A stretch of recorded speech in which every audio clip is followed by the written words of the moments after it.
Hello friends, ओम श्री गणेशाय नमः। जय श्री कृष्ण। आप सभी का स्वागत है आपके अपने YouTube चैनल पर। फ्रेंड्स, आज हम आपको इस वीडियो में बताने जा रहे हैं वैशाख मास के कृष्ण पक्ष की वरुथनी एकादशी व्रत की पौराणिक कथा, महत्व और शीघ्र व मनचाहे विवाह के उपाय के बारे में। फ्रेंड्स, वीडियो शुरू करने से पहले आपसे रिक्वेस्ट है, अगर आप हमारे चैनल पर नए हैं और आपने अभी तक चैनल को सब्सक्राइब नहीं किया है तो प्लीज सब्सक्राइब कीजिएगा चैनल को, साथ ही प्रेस कीजिएगा बेल आइकन को, जिससे नए वीडियो से रिलेटेड नोटिफिकेशन आपको तुरंत प्राप्त हो सके। और वीडियो पसंद आने पर वीडियो को लाइक और शेयर जरूर कीजिएगा ताकि सभी भक्तों को इस वीडियो का लाभ प्राप्त हो सके। और कमेंट बॉक्स में जय श्री कृष्ण जरूर लिखिएगा। वैशाख मास के कृष्ण पक्ष की एकादशी तिथि को वरुथनी एकादशी कहा जाता है।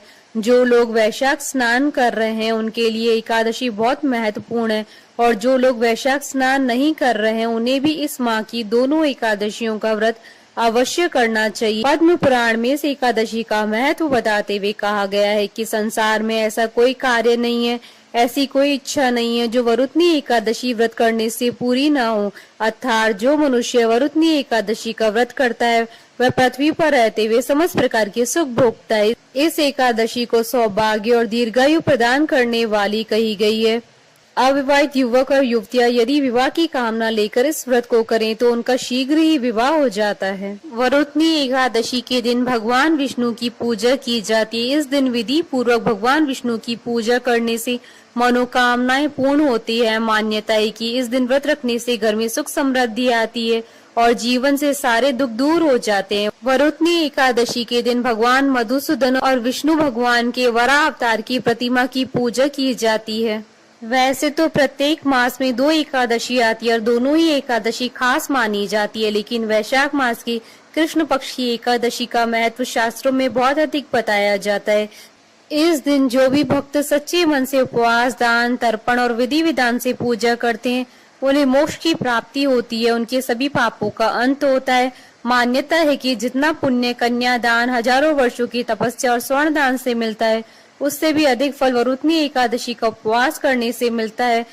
शास्त्रों के अनुसार इस व्रत को करने से दुखियारों को सुख मिलता है तथा राजा के लिए स्वर्ग का मार्ग खुलता है। सूर्य ग्रहण के समय दान करने से जो फल प्राप्त होता है वही फल इस व्रत को करने से प्राप्त होता है। इस व्रत को करने से मनुष्य लोक और परलोक दोनों में सुख पाता है और अंत समय में स्वर्ग को जाता है। इस व्रत को करने से व्यक्ति को हाथी के दान और भूमि के दान करने से भी अधिक शुभ फलों की प्राप्ति होती है। इसके अलावा वरुथनी शब्द संस्कृत भाषा के वरुथन से बना है, जिसका मतलब होता है प्रतिरक्षक, कवच या रक्षा करने वाला। मान्यता है कि इस एकादशी का व्रत करने से विष्णु भगवान हर संकट से भक्तों की रक्षा करते हैं। फ्रेंड्स, अब आइए आरंभ करें वरुथनी एकादशी की व्रत कथा। अर्जुन ने कहा, हे प्रभु, वैशाख माह के कृष्ण पक्ष की एकादशी का क्या नाम है, उसका क्या विधान है और उससे किस फल की प्राप्ति होती है, सो कृपा पूर्वक विस्तार से बताइए। अर्जुन की बात सुन श्री कृष्ण ने कहा, हे अर्जुन, वैशाख माह के कृष्ण पक्ष की एकादशी का नाम वरुथनी एकादशी है। यह सौभाग्य प्रदान करने वाली है। इसका उपवास करने से प्राणी के समस्त पाप नष्ट हो जाते हैं। यदि इस उपवास को दुखी सधवा स्त्री करती है तो उसे सौभाग्य की प्राप्ति होती है। वरुथनी एकादशी के प्रभाव से ही राजा मानधाता को स्वर्ग की प्राप्ति हुई थी। इसी प्रकार दुंद कुमार आदि भी स्वर्ग को गए थे। वरुथनी एकादशी के उपवास का फल 10 सहस्त्र वर्ष तपस्या करने के फल के समान है। कुरुक्षेत्र में सूर्य ग्रहण के समय जो फल एक बार स्वर्ण दान करने से प्राप्त होता है, वही फल वरुथनी एकादशी का उपवास करने से प्राप्त होता है। इस व्रत से प्राणी इस लोक और परलोक दोनों में सुख पाते हैं, वह अंत में स्वर्ग के भागी बनते हैं। हे राजन, इस एकादशी का उपवास करने से मनुष्य को इस लोक में सुख और परलोक में मुक्ति की प्राप्ति होती है। शास्त्रों में कहा गया है कि घोड़े के दान से हाथी का दान श्रेष्ठ है और हाथी के दान से भूमि का दान श्रेष्ठ है। इनमें से भी श्रेष्ठ तिलों का दान है।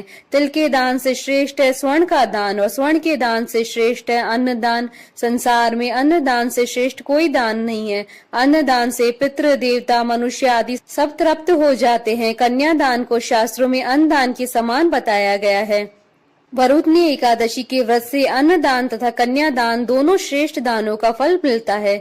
जो मनुष्य लालचवश कन्या का धन ले लेते हैं या आलस्य और कामचोरी के कारण कन्या के धन का भक्षण करते हैं, वह प्रलय के अंत तक नरक को भोगते रहते हैं या उनको अगले जन्म में बिलाव योनि में जाना पड़ता है। जो प्राणी प्रेम से तथा यज्ञ सहित कन्या दान करते हैं, उनके पुण्य को चित्रगुप्त भी लिखने में असमर्थ हो जाते हैं।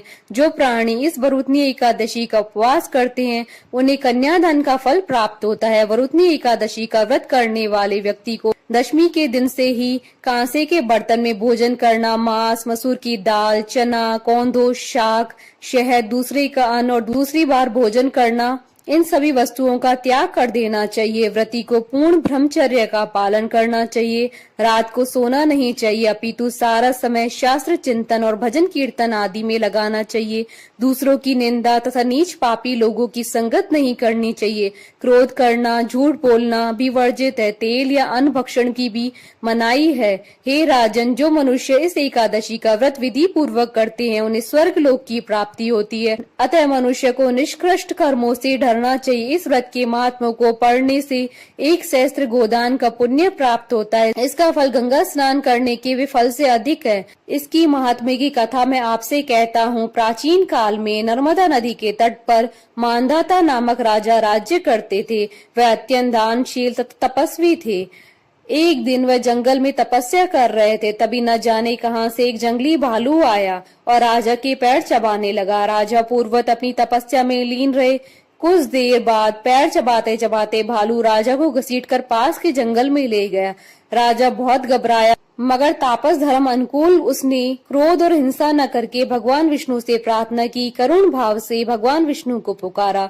उसकी पुकार सुनकर भगवान श्री हरि विष्णु प्रकट हुए। उन्होंने चक्र से भालू को मार डाला। राजा का पैर भालू पहले ही खा चुका था। इससे राजा बहुत ही शोकाकुल हो गए। उसे दुखी देखकर भगवान विष्णु बोले, हे वत्स, शोक मत करो, तुम मथुरा जाओ और वरुथनी एकादशी का व्रत रखकर मेरे वराह अवतार मूर्ति की पूजा करो। उसके प्रभाव से पुनः सुदृढ़ अंगों वाले हो जाओगी।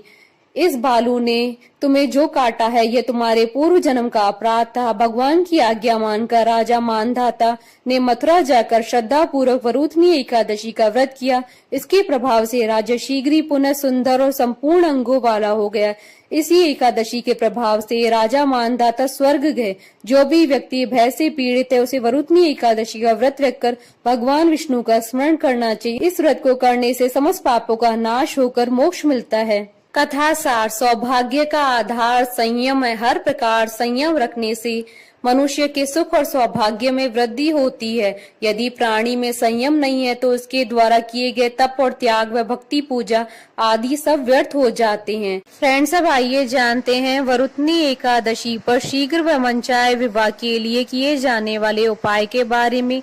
धार्मिक मान्यताओं के अनुसार एकादशी व्रत के दिन दान अवश्य करना चाहिए। इस दिन दान पुण्य करने से कई गुना फल मिलता है। अगर आपके विवाह में अड़चने आ रही है, तो इस दिन केसर, केला या हल्दी का दान करें। ऐसा करने से विवाह संबंधित समस्याएं दूर हो जाएंगी। बोलिए भगवान विष्णु की जय, सनातन धर्म की जय।